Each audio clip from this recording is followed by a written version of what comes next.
Good morning, welcome to CATEX TV. My name is Frank Fortunato. This is a live broadcast coming from Princeton, New Jersey. Today is Thursday, August 28, 2008.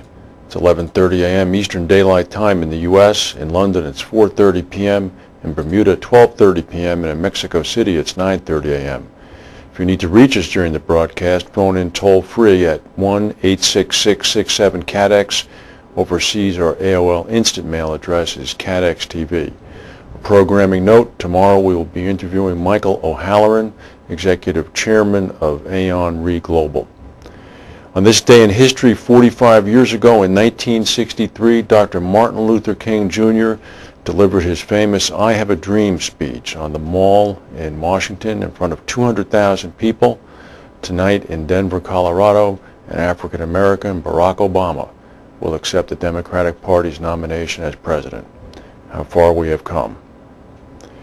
We have some breaking news that's come in. Yesterday we noticed a cluster of earthquakes about 300 miles west-northwest of Vancouver, British Columbia.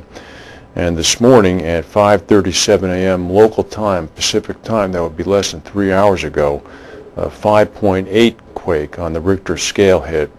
There have been no reports of any damages. If you go to the USGS site, you'll see approximately 7 earthquakes that have occurred there in the past 24 to 36 hours. If you're familiar with this kind of thing, you know that that's pretty much the northern terminus of the San Andreas Fault, and it's an area of some seismic activity at all times. Now to a situation of other activity, this one of course hurricanes, and God forbid it may be happening again. New Orleans officials are preparing to evacuate the city as Hurricane Gustav nears. National Guard troops are standing by. Batteries and water bottles are selling briskly. We have a projected storm path here from the National Hurricane Center. You can see it's located a little bit to the west of Jamaica now, and that is the projected path.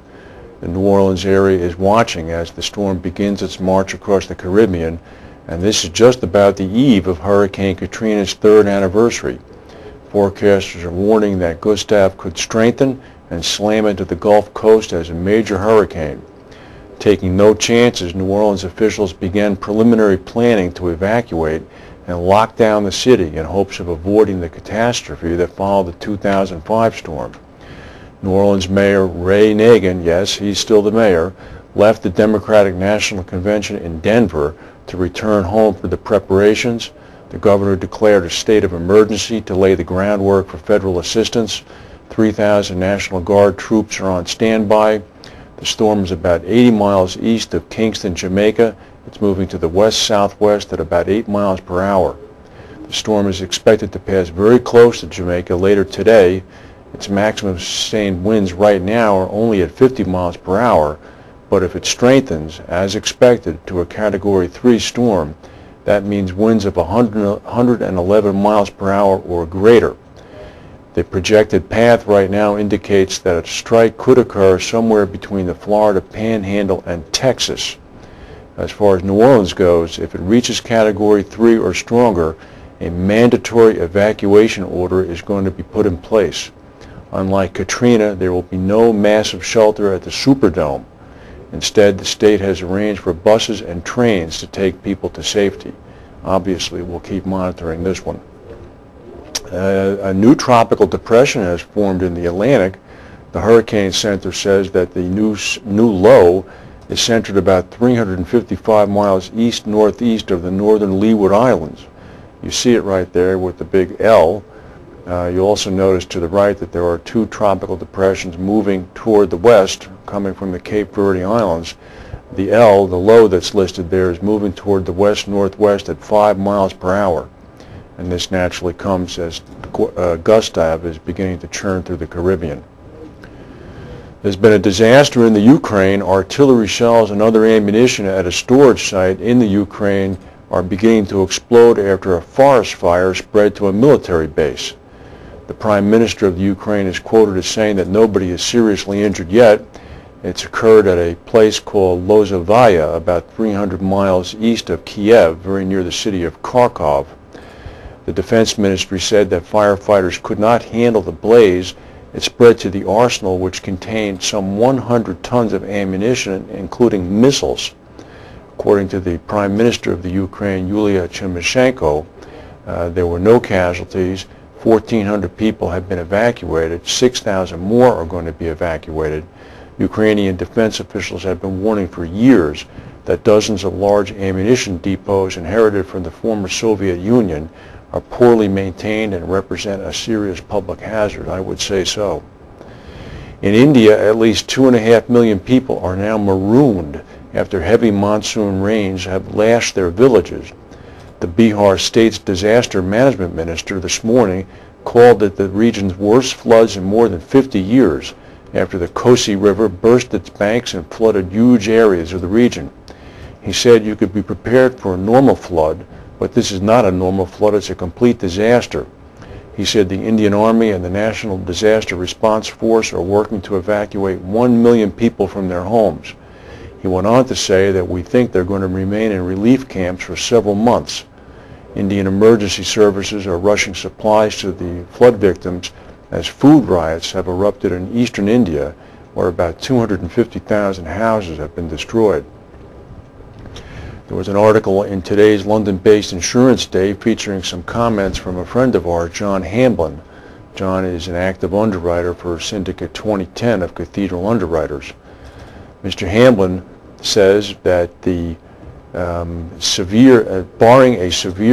with a severe end of the 2008 hurricane season, that there will not be a resulting wealth of startups of new reinsurers that traditionally have been seen following such disasters. Mr. Hamblin said that the state of the financial markets would have a major impact if the cash calls start flooding in.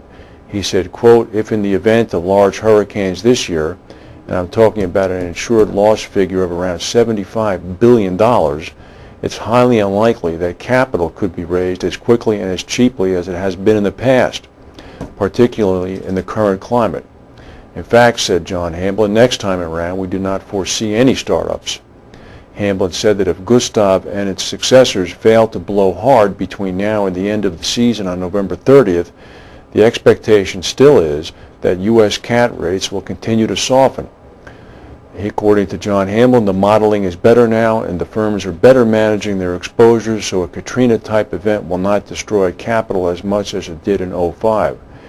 However, he admits he is surprised at how fast the reinsurance market has recovered. Quote, Katrina, Rita, and Wilma drove some companies to the edge of their abilities to pay, and indeed drove some over it. Rates are now softening with few exceptions across the board. How did we go from a tough, uncompromising U.S. cat market 12 months ago to this state of affairs? How indeed. Some news from Paris that the French reinsurer SCOR has reported net income for the first 6 months has increased 24%. This despite investment and insurance market challenges. SCOR reported that the net income rose $65 million at the current exchange rate up to $331 million U.S. The results were based on a gross written premium of a little bit over $4 billion U.S., which is an increase of about $918 million from a year ago. According to the company's president, Dennis Kessler, the results showed, quote, strong profitability in the face of difficult investment environment and slightly above natural at catastrophe claims. The claims resulted in a 98.7% combined ratio, which is an improvement of 0.1%.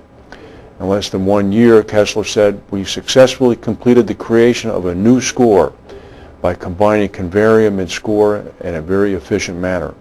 SCOR, of course, acquired Swiss-based Convarium in 2007 and has since changed its name to SCOR Holding Switzerland Limited. Brit Insurance in London is continuing to pile the pressure on with others on the UK Treasury yesterday when it said it would decide within 6 months whether to leave England over concerns about its onerous tax regime. Brit's comments followed confirmation by another big company, Henderson Global, an asset manager with £871 million in market cap, in a report in the Daily Telegraph yesterday that it is investigating a possible move out